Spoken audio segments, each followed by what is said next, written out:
Brett Baty started off the year basically how he has every other chance he's gotten in the big league so far. Then he homers off of Zach Wheeler. I was in the ballpark for that one, and gets sent back to AAA. Comes back, has a couple home runs. He's swinging the bat as hard as anybody in the Mets lineup, and he's hitting the ball hard. Is it finally the time that Brett Baty has arrived as a major league player?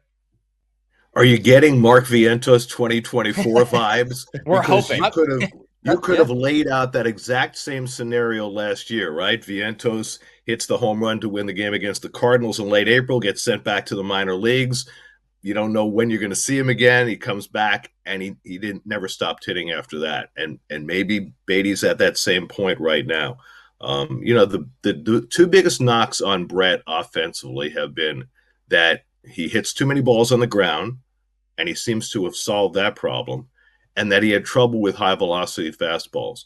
And the last home run that he hit against the Cubs, that he went to left field on a fastball, that was probably the most impressive of the three that he hit over the weekend, because he was able to negotiate a quality fastball and hit it out of the ballpark.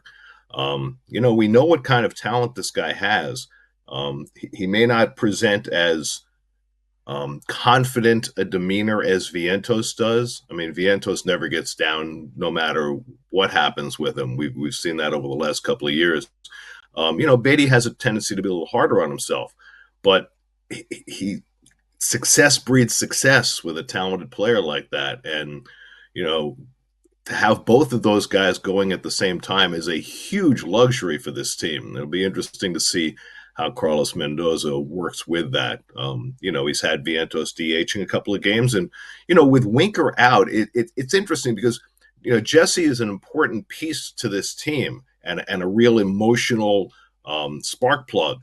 But the Mets are a lot more flexible team with Baty there as opposed to with Winker. So you need to get Marte some playing time. McNeil obviously needs to get in there. So Taylor is not going to play every day, but he's going to play most days until Siri comes back. So there are a lot of pieces that Carlos can put in a lot of different places, and Baty being on the beam right now certainly helps out in that regard. I want to take a quick look at the Mets starting lineup from Monday night against the Pirates. For those watching on YouTube, you can see it on the screen right now. After Lindor and Soto in the top two spots, every other spot, 3 to 10, including the starting pitcher, is homegrown. Or at least with Acuna, the Mets had a hand in his development after they traded for him. That combined with the farm system that has clearly improved and has more guys on the way.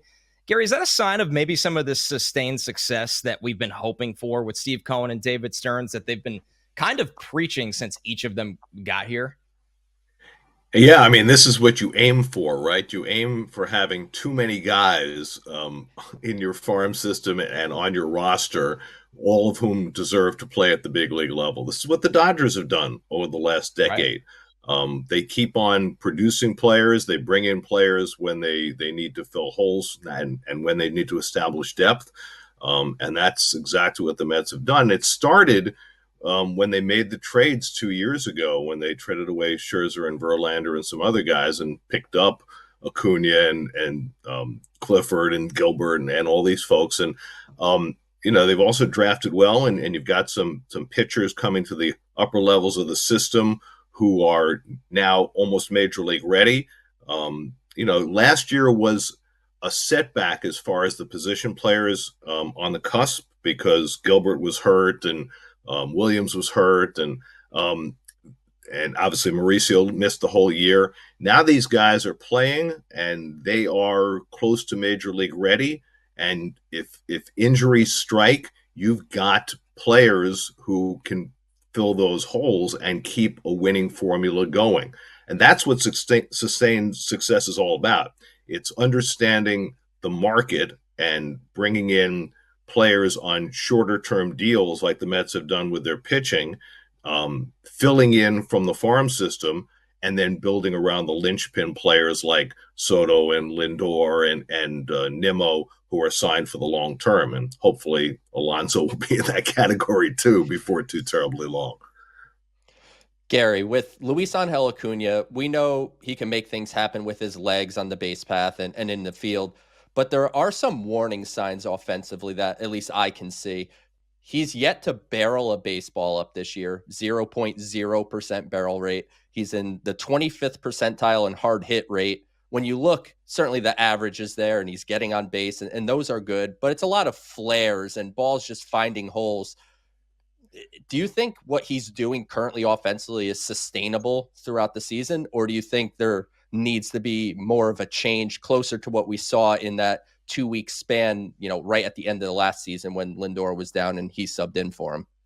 Yeah, I think Luisangel gets in trouble when he tries to be his brother, when he tries to be the home run hitter.